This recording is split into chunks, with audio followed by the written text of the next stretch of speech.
주어지라. 근심하지 말고 주 예수께 아뢰라. 아멘. 오늘 읽을 하나님 말씀 다니엘서 9장 1절부터 14절까지입니다.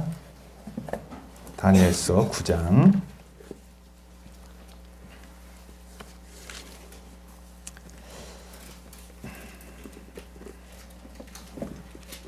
1절에서 14절까지입니다.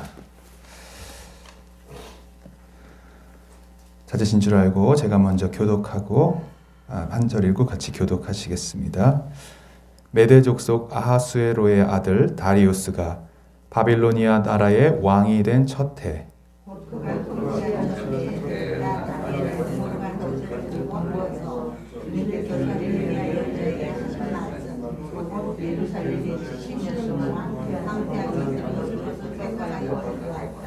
응답을 들으려고 나는 금식을 하면서 베옷을 걸치고 재를 깔고 앉아서 하나님께 기도를 드리면서 간구하였다. 나는 주를 하여 하나님께 기도하면서 백성의 죄를 고백하고 아뢰었다. 위대하시고 두려우신 주 나의 하나님을 사랑하며 하나님의 계명을 지키는 사람들에게 영광을 베푸시는 하나님. 우리가 죄를 짓고 잘못을 저질렀습니다. 악한 일을 저지르며 반역하며 주님의 계명과 명령을 떠나서 살았습니다. 우리는 주님의 종들이 주님의 이름으로 요구하며 기도하고 모든 백성에게 말하는 것을 듣지 않았습니다. 주님께서는 언제나 의로우십니다. 그러나 우리는 오늘처럼 낯뜨거운 수치를 당합니다.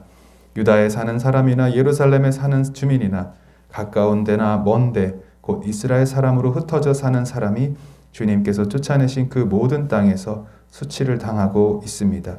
이것은 그들이 주님께 죄를 지었기 때문입니다.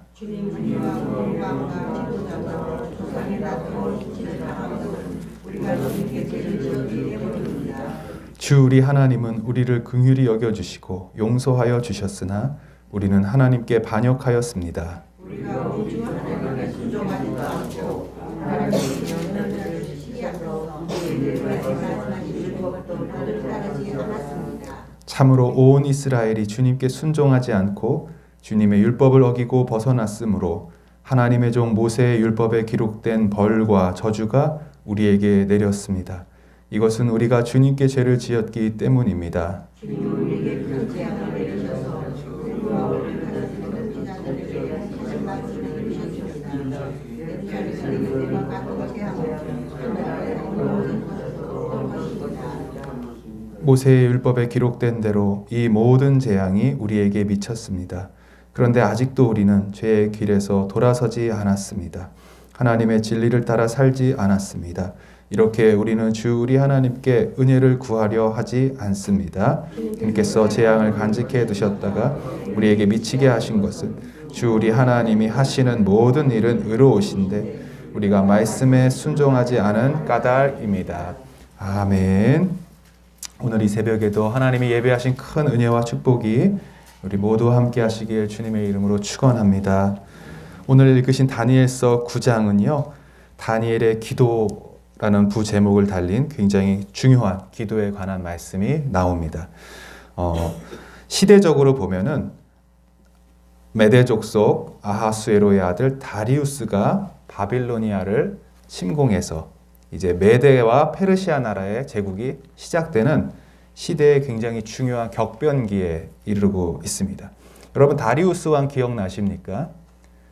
6장에 보면은 이제 한번 보실까요? 사자굴 속에 다니엘이 이제 들어갈 때에 그때 왕이 바로 다리우스였죠. 그리고 6장 바로 앞에 5장 31절을 한번 읽어보겠습니다. 시작. 메대 사람 다리우스가 그 나라를 차지하였다. 다리우스의 나이는 62살이었다. 그러니까 시대적으로 보면 6장 다음에 바로 9장으로 연결되는 거죠. 그래서 이게 시간 순서 흐름대로 쭉 나가는 건 아니고요. 다니엘이 지금 본인이 꾸었던 환상들, 꿈, 그리고 기도를 통하여서 이렇게 드렸던 내용들을 순간순간 기억해서 시간 순서대로 흘러가는 것은 아니라는 것을 여러분이 이해하시고 읽으시면 좋겠습니다. 그래서 오늘 9장에는 다리우스가 왕이 된 그 첫 해에 굉장히 나라가 어수선하고 또 불안정한 그때가 되겠죠. 예를 들면 지금도 미국의 대선으로 인해서 이 정권이 바뀔 때 얼마나 불안합니까?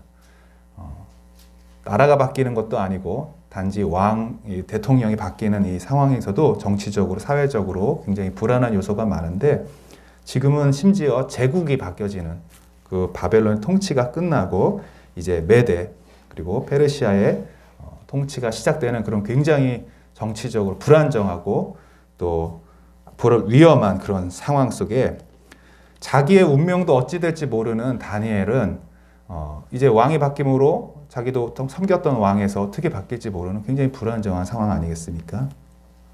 여러분 그때 다니엘이 취했던 행동은 무엇이었냐? 바로 기도하는 것이었습니다. 그리고 하나님의 뜻을 구하는 것이었습니다.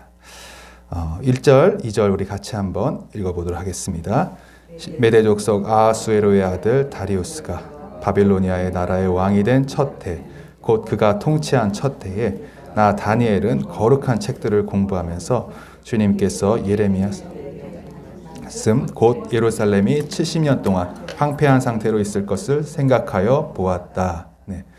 제일 먼저 다니엘은 거룩한 책을 공부했다라고 말씀합니다. 이 거룩한 책이 무엇이죠? 성경 말씀이죠.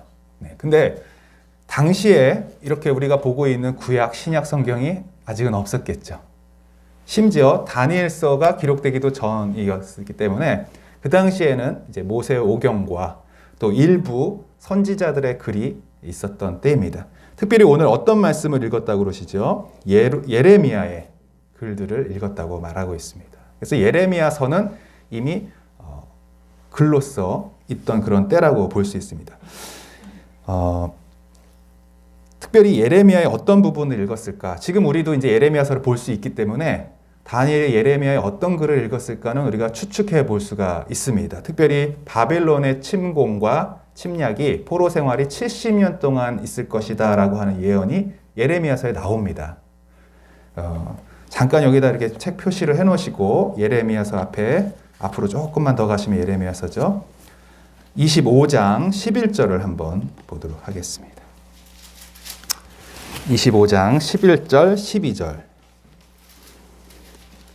예레미야서 25장 11절 12절 네, 시작. 이 땅은 깡그리 끔찍한 폐허가 되고 이 땅에 살던 민족은 70년 동안 바빌로니아 왕을 섬길 것이다. 이렇게 70년이란 기한이 다 차면 내가 바빌로니아 왕과 그 민족과 바빌로니아 땅의 죄를 벌하여 그곳을 영원한 황무지로 만들어 버리겠다. 나 주의 말이다. 정확하게 기록이 되어 있습니다. 이 바벨론이 이제 아직 온전히 활동하기도 전에 미리 이 예언들이 주어진 것이죠. 그래서 예레미야 선지자의 말대로 70년이 지나면 바벨론은 무너질 것이고 이스라엘은 포로된 곳에서 그칠 것이다. 이런 내용을 다니엘이 성경을 공부하였던 것입니다. 단순히 읽은 게 아니라 연구를 해본 겁니다. 그래서 지금 시대가 어떤 시대인가 보니까 이미 68년 정도가 지난 상태예요. 바벨론이 포로로 이스라엘 백성들을 끌고 간지. 그러니까 몇 년 남았습니까? 내후년이면 포로 생활이 끝나네. 다니엘이 이것을 깨닫게 된 것입니다. 여러분, 그래서 우리가 성경을 읽을 때 물론 이런 연대와 수치들을 다 계산하여 맞출 수는 없지만 우리가 항상 하나님의 뜻을 분별하기 위해서 단순히 읽는 것뿐만 아니라 말씀을 깊게 연구하고 묵상하는 것도 필요한 것이죠. 그래서 다니엘이 예레미야 선지자의 글을 읽다가 하나님의 이 진노, 심판이 곧 있으면 끝나겠구나. 이것을 깨닫게 된 것입니다. 하나님의 심판은 영원한 것이 아니라 70년이라는 기간이 있는 것인데 이제 곧 그것이 다 끝났다라는 것을 하나님의 계획과 섭리를 말씀을 통하여 알게 된 것입니다. 그래서 3절에 보면 다니엘이 바로 기도하기 시작합니다. 우리 3절 말씀 같이 읽겠습니다. 시작. 응답을 들으려고 나는 금식을 하면서 베옷을 걸치고 재를 깔고 앉아서 하나님께 기도를 드리면서 간구하였다. 굉장히 중요하죠. 응답을 듣기 위해서 무엇을 했습니까? 금식을 결정하고 기도를 시작한 것입니다. 이미 하나님의 뜻은 70년으로 계획되어 있었습니다. 하나님의 계획은 변함이 없습니다. 그런데 중요한 것은 하나님의 뜻이 결정됐다 하더라도 다니엘은 이것을 기도함으로 또 순종함으로 하나님의 뜻이 이루어진다는 것을 잘 알고 있었던 것입니다. 여러분, 그 하나님의 약속은요, 우리의 순종과 함께 역사가 이루어지는 것입니다.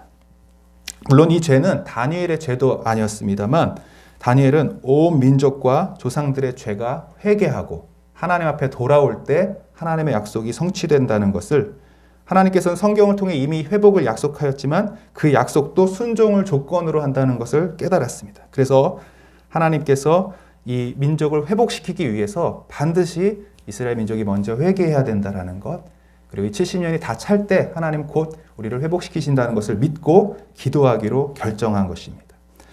우리는 이 말씀을 읽으면서 중요한 기도의 원칙 두 가지를 발견하게 됩니다. 아까 말씀드린 첫 번째는 하나님은 하나님의 약속을 이루실 때에 그냥 이루시는 것이 아니라 우리의 기도와 우리의 순종을 통해 이루신다는 것입니다. 성경을 보시면 아브라함도 온 민족과 열방에 하나님이 아브라함을 통해 복을 주시겠다고 약속해 주셨어요. 근데 그냥 주시는 게 아니라, 가만히 있는데 주시는 것이 아니라 아브라함이 갈대아 우르를 떠나는 순종을 통해, 또 아브라함이 자기의 아들 이삭을 바치는 그 순종을 통해 그 믿음을 보시고 역사를 해 주셨습니다. 홍수 속에 온 인류를 구원하시겠다는 하나님의 계획을 갖고 계셨는데 그냥 구원하신 것이 아니라 노아에게 방주를 지으라 말씀하셨죠. 그리고 노아가 그것을 순종했을 때 그 역사들을 통하여 하나님이 구원의 계획을 이루셨습니다. 온 인류를 구원하시겠다는 계획을 갖고 계셨죠. 근데 그것이 예수님이 십자가를 통해 하나님의 뜻을 순종할 때 이루어진 것입니다. 이게 하나님의 방법이에요. 하나님이 뜻을 정하시고 그분의 뜻을 이루어 가실 때 혼자 이루시는 것이 아니라 미리 그 뜻을 알려주시고 그 뜻 가운데 순종하고 또 그 뜻이 이루어질 수 있도록 기도하는 자들을 통하여 함께 일하여 가시는 것입니다. 여러분, 그래서 이사야 14장 24절 말씀에 보면 이렇게 말씀하십니다. 하나님께서는 내가 생각한 것이 반드시 되며 내가 경영한 것을 반드시 이루리라. 하나님의 계획이 반드시 이루어진다는 것이죠. 그런데 또 이러한 말씀도 있습니다. 그래도 이스라엘 족속이 이같이 자기들에게 이루어주기를 내게 구하여야 할지라. 하나님의 계획은, 하나님의 경영은 반드시 이루어지지만 그래도 어떻게 해야 됩니까? 기도해야 된다는 것입니다. 그래도 순종해야 된다는 것입니다. 다니엘은 이러한 영적인 비밀을 깨달았습니다. 그래서 기도하기로 결정한 것입니다. 특별히 어떤 기도를 드렸습니까?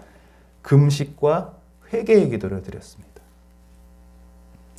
오늘 이제 9장 4절부터는 다니엘의 기도의 내용이 나오는데요. 5절부터 14절까지 쭉 보시면 매 절마다 다니엘의 회개가 나옵니다. 한번 쭉 살펴서 한번 빠르게 한번 읽어보겠습니다. 5절에 보시면 우리가 죄를 짓고, 시작, 우리가 죄를 짓고 잘못을 저질렀습니다. 6절 볼게요. 거기에도 어떤 죄의 회개가 나옵니까? 우리는 주님의 종 예언자들이 주님의 이름으로 우리의 왕과 지도자 조상 모든 백성이 말하는 것을 듣지 않았습니다. 7절에도 맨 끝에 보시면 이것은 그들이 주님께 죄를 지었기 때문입니다. 8절도 맨 끝에 보면 우리가 주님께 죄를 지었기 때문입니다. 9절에 보시면 우리는 하나님께 반역했습니다. 10절에도 율법도 따르지 않았습니다.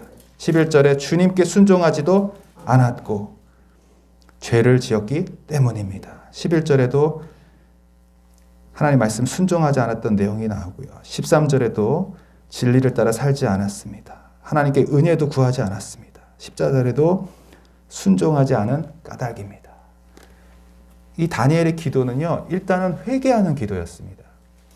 여러분, 기도에서 가장 중요한 것, 그리고 가장 먼저 돼야 할 것은 바로 회개의 기도입니다.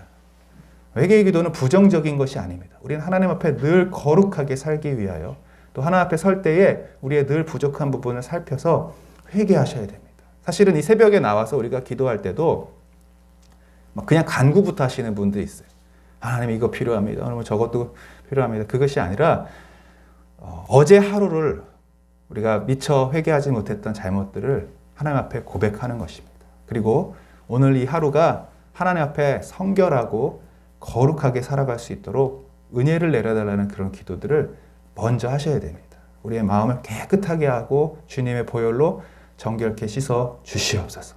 사실은 이제 더 좋은 것은 잠자리에 들기 전에 하루를 반성하시면서 특별히 우리 마음에 여러 가지 쓴뿌리와 감정들, 나쁜 것들 이런 것들을 회개함으로써 다 처리하시고 주무셔야 더 편하시겠죠. 그러나 우리가 매일매일을 시작하기 전에 우리의 마음을 살펴서 기도하는 것이 중요한 것입니다.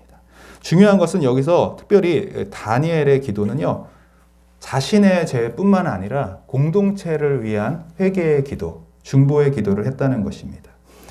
우리 4절 말씀 한번 다시 읽어보겠습니다. 9장 4절 시작. 나는 주 나의 하나님께 기도하면서 백성의 죄를 고백하고 아뢰었다. 아멘. 자기가 기도하지만 누구의 죄를 고백했습니까? 백성의 죄. 그리고 5절에도 처음에 보시면 뭐라고 하냐면 우리가 죄를 지었습니다. 6절도 우리는, 7절도 중간에 보시면 우리는 오늘처럼 낯뜨거운 수치를 당했습니다. 8절도 우리와 우리의 왕과 지도자. 9절도 계속 10절도 보시면 우리의 기도를 드리는 것을 볼 수가 있습니다. 여러분, 우리 한 사람 한 사람의 죄를 고백할 뿐만 아니라 우리는 오늘 이 다니엘의 기도를 통하여 무엇을 깨달을 수 있습니까? 하나님의 약속이 성취되기 위하여서 내가 우리 공동체를 위하여 드리는 기도가 반드시 필요하다는 것을 볼 수가 있습니다. 이 우리라고 하면 먼저 특별히 우리 사랑하는 가족들이 될 수 있겠죠. 우리의 가족들 한 사람 한 사람을 위하여 우리가 대신 기도하고 대신 회개하는 것들이 필요합니다. 물론 그들의 잘 되는 어떤 부분들 하나님께서 인도해 주세요 이런 기도들도 필요하겠지만 먼저는 우리가 깨달은 어떤 그들의 연약함들이 있지 않습니까? 우리 자녀들의 부족함들이 있지 않습니까? 대신 기도하고 회개하는 것입니다. 욥도 그러한 기도를 드렸죠. 심지어는 혹시나 지었을지도 모르는 그 죄를 위해서도 하나님 앞에 마치 좀 어떻게 보면 지나친 결벽증처럼 보일 수도 있는데 혹시나 그들이 마음으로 하나님 앞에 죄를 지었을까 하는 부분까지도 대신 중보하며 회개하는 모습들을 볼 수가 있습니다. 이것이 거룩한 하나님의 백성의 자세입니다. 하나님이 거룩하시기 때문에 혹시나 우리 자녀들이 어제 하루도 지었을 잘못된 부분들, 순종하지 않는 모습들, 믿음으로 살지 못했던 그 모습들을 제가 대신 회개합니다. 용서하여 주십시오. 조금 더 나아가서는 우리가 이제 교회를 위해서도 기도할 수 있겠죠. 특별히 교회의 구성원들, 우리 구역 식구들, 한 사람 한 사람의 이름을 부르며 그들을 축복해달라는 기도에 앞서 먼저 회개하는 기도들을 오늘 다니엘처럼 함께 드리시면 좋겠습니다. 또한 조금 더 범위를 넓혀서 우리 나라와 민족, 지도자들의 죄들, 특별히 우리가 뉴스들을 보면 얼마나 많은 부정적인 이야기들이 나옵니까? 그들의 죄인 것이, 그들의 잘못된 것이 그것이 아니라 나의 죄로 여기고 우리의 공동체의 죄가 나의 죄임을 느끼고 다니엘과 같이 회개하는 기도를 우리가 드릴 때에 하나님의 약속과 축복은요, 이 회개함으로 통하여 이루어지는 것을 여러분 깨닫게 되시기를 바라겠습니다. 그래서 오늘 이 새벽에도 여러분 오늘은 특별히 회개하는 기도를 드렸으면 좋겠습니다. 나의 부족함과 우리 가족들의 부족함, 또 우리 교회와 이 나라와 민족들, 특별히 코로나 시대에 하나님께서 분명히 회개하게 하실 것이 있는 줄로 믿습니다. 이 나라의 위정자들이 정말 하나님의 말씀과 공의대로 실천하며 따라갈 수 있도록 주님, 이 특별히 한국의 교회들이 먼저 회개함으로 하나님 바로 설 수 있도록 우리가 부족한 모습을 볼 때 비판하는 손가락이 되는 것이 아니라 기도하는 무릎이 되기를 주님의 이름으로 축복합니다. 이제 하나님의 축복이, 하나님의 약속이 이루어지기 바로 일부 직전임을 다니엘이 깨달은 것입니다. 이제 70년이 차기 얼마 남지 않았다는 것을 알았던 것입니다. 그냥 가만히 기다리며 오는 것이 아니라 이제 이 남은 2년 동안 내가 할 일은 바로 기도하는 일이구나. 특별히 이 시대적 격변의 시기에 하나님의 역사를 분별하여 무릎을 꿇었던 이가 바로 다니엘인데요. 중요한 기도의 특징 중 하나는 회개와 함께 금식을 했다는 것입니다. 오늘 이제 3절 말씀에 보시면 응답을 들으려고 나는 금식을 하면서 베옷을 걸치고 재를 깔고 앉아서 하나님께 기도를 드리며 간구하였다라고 말씀하십니다. 이 금식의 의미 중에 첫 번째는 나의 부족함과 연약함을 하나님 앞에 고백하는 것이죠. 그래서 베옷을 입는다는 것은 정말 내가 죽을 죄인입니다라는 것을 고백하는 것입니다. 특별히 금식을 하면 우리의 육체적인 모든 힘이 다 빠져버립니다. 지치게 되죠. 그것은 무엇을 의미하느냐? 내 힘으로는 아무것도 할 수 없습니다. 그리고 내가 하나님 앞에 범죄하였음을 고백하는 것입니다. 이제 하나님만이 일을 하실 수 있습니다. 이렇게 하나님 앞에 정말 어린아이가 하나님 부모님께 막 밥을 안 먹고 떼쓰는 것처럼 이것은 무슨 이렇게 응답을 요구하는 것도 있겠지만 자기의 잘못을 먼저 하나님 앞에 고백하는 것입니다. 예레미야 5장 25절의 말씀을 보면 이런 말씀이 있습니다. 바로 너희의 모든 죄악이 이러한 것들을 누리지 못하게 했고 너희의 온갖 범죄가 그 좋은 것들을 가로막아 너희에게 이르지 못하게 하였다. 그래서 다니엘이 금식하면서 하나님 우리 공동체를 용서하시옵소서. 하나님 나를 불쌍히 여겨주시옵소서. 하나님 앞에 온전히 자기 자신을 내려놓는 그런 기도를 드리는 것입니다. 마태복음 17장에는 특별히 금식 기도에 관련된 말씀이 나오는데요. 제자들이 귀신을 쫓아내지 못할 때에 예수님께서 그렇게 말씀하시더라고요. 왜 우리들을 쫓아내지 못했습니까? 라고 할 때 너희에게 겨자씨에 하나일 만한 믿음도 있을지라도 산을 명령하여 이 산더러 저 산에게 옮겨가라 저기로 옮겨가라 하면 그대로 될 것이고 능치 못함이 없을 것이다. 근데 그 뒤에 바로 21절에 뭐라고 하냐면 그러나 이런 종류의 일은 기도와 금식을 하지 않고는 나가지 않는다. 기도와 금식 외에는 이러한 유가 나가지 않는다라는 말씀을 하십니다. 무슨 말씀입니까? 우리가 특별히 기도할 때 여러분 금식을 결정하고 금식할 때에 모든 우리에게 오는 축복을 가로막는 저주와 악한 사단의 권세가 떠나간다는 것입니다. 특별히 기도도 중요하지만 금식 기도할 때에 하나님의 역사가 일어난다는 것입니다. 내 힘으로 할 수 없는 무언가 있을 때에 하나님의 도움을 구할 때 전적으로 하나님의 은혜를 구할 때에 우리가 금식하며 기도할 수 있는 것입니다. 그래서 자주는 못할지라도 어떤 중요한 일을 앞두고 또한 새해 연초에 이렇게 한 번씩 금식을 결정하셔서 하나님의 은혜를 구하는 이런 특별한 자세를 하나님께서 원하시는 것입니다. 특별히 교회가 하나님의 일을 귀한 중요한 사역들을 앞두고도 우리가 기도할 때 이렇게 금식 기도하는 것도 중요합니다. 그래서 작년에도 우리 해피데이 같은 영혼을 구원하는 일들을 할 때 이렇게 돌아가면서 금식도 하지 않습니까? 왜냐하면 영적인 전쟁에서 반드시 이러한 기도, 특별히 금식하는 기도가 필요하기 때문입니다.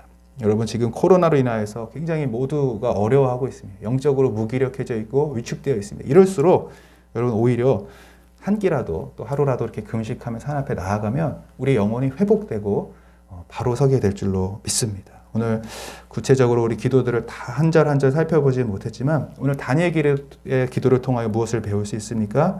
나를 위한 기도뿐만 아니라 우리 공동체를 위한 기도를 드려야겠다. 특별히 회개하는 기도, 하나님 앞에 우리의 마음을 깨끗하게 성결하게 하는 기도, 또한 금식하며 하나님 앞에 우리의 부족함을 알려드리고 하나님 우리 불쌍히 여겨주시옵소서 하는 기도를 드릴 때에 이제 후반절 뒤에 보시면 아시겠지만 하나님이 이미 기도를 결정할 때부터 응답을 주신 것을 볼 수 있습니다. 한번 그것만 읽고 우리가 말씀을 마치겠습니다. 23절 다음에 나올 말씀인데요. 9장 23절을 읽습니다. 시작. 내가 간구하자마자 곧 응답이 있었다. 그 응답을 이제 내가 너에게 알려주려고 왔다. 내가 크게 사랑을 받고 있기 때문이다. 그러므로 그 말씀을 잘 생각하고 그 환상의 뜻을 깨닫도록 하여라. 아멘. 이미 기도를 사실은 시작할 때 응답이 왔다라고 지금 가브리엘 천사가 말하고 있어요. 그 시간은 때가 있어야 됩니다. 기한이 있습니다. 근데 중요한 건 무엇입니까? 우리가 간구할 때 하나님이 들으신다는 것이죠. 오늘 이 새벽에도 우리가 이러한 믿음으로 우리의 기도의 간구에 들어주신 하나님께 먼저 하나님 앞에 회개하고 또 우리가 금식을 결정하면서 주님 은혜를 베풀어 달라고 우리가 함께 기도하는 저와 여러분 되시기를 축복합니다. 기도하겠습니다. 거룩하신 하나님 아버지, 우리가 다니엘서의 말씀을 통하여서 특별히 하나님의 약속과 축복이 성취되기 위하여 하나님은 우리의 기도를 사용하신다는 것을 말씀을 통하여 깨달았습니다.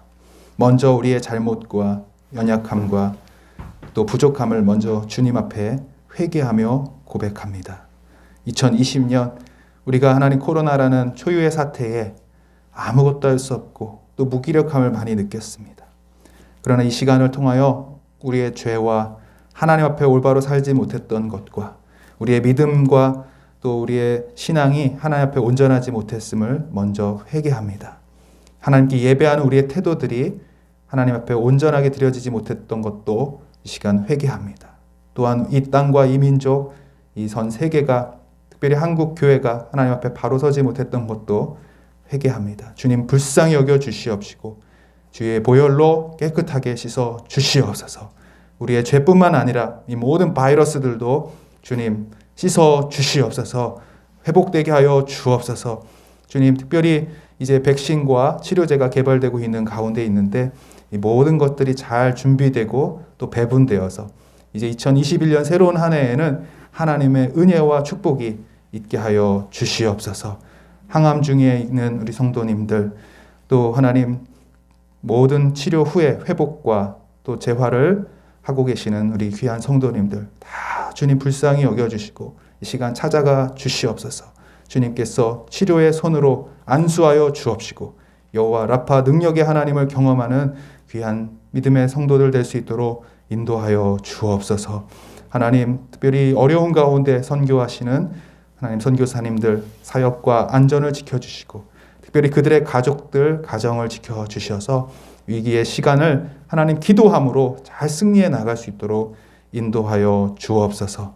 하나님 또한 우리 코칭넷 목사님들 우리 교회가 협력하고 후원하는 많은 목사님들 어려운 상황들 어려운 교회들 이끌어 나갈 때에 잘 믿음으로 인내하며 특별히 기도하심으로 이 시기들을 잘 감당해 나갈 수 있도록 인도하여 주옵소서. 이제 사무총회를 앞두고 있습니다. 2020년을 잘 마무리할 수 있도록 도와주시고 또 2021년에는 우리가 믿음으로 하나님의 일하심을 바라보며 하나님의 역사들을 준비하며 기도하는 일에 더 힘쓰는 우리 교회가 되게 하여 주옵소서. 지쳐있는 영혼들 다 회복되게 하여 주옵시고 영적으로 무기력한 마음들 다 일어날 수 있도록 축복하여 주시옵소서. 감사하며 예수님의 이름으로 기도하옵나이다. 아멘. 하늘에 계신 우리 아버지, 아버지의 이름을 거룩하게 하시며 아버지의 나라가 오게 하시며 아버지의 뜻이 하늘에서와 같이 땅에서도 이루어지게 하소서. 오늘 우리에게 일용할 양식을 주시고 우리가 우리에게 잘못한 사람을 용서하여 준 것 같이 우리 죄를 용서하여 주시고 우리를 시험에 빠지지 않게 하시고 악에서 구하소서. 나라와 권능과 영광이 영원히 아버지의 것입니다. 아멘. 계속해서 기도하시겠습니다.